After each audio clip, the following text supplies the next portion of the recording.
Hi everyone. I have discovered that I can actually embroider on my mini sewing machine, so I wanted to share how to do this.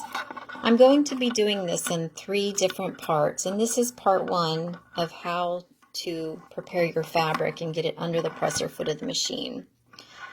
So you're going to take a hoop, an embroidery hoop, and ideally, it works better to use a smaller one, but this is the smallest one that I happen to have in my house.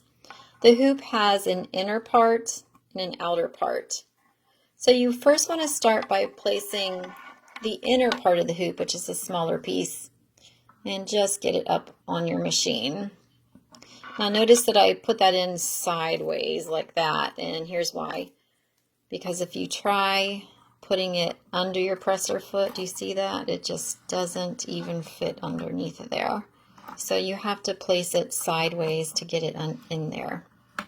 So once you've got that in, grab your fabric and just place it over that larger piece, and then bring down that smaller piece. Oh goodness, I seem to have it caught. There we go. And just bring it down over bring the smaller piece down over the larger piece in your fabric and press downwards. Try to make it as tight as you can, kind of like a drum.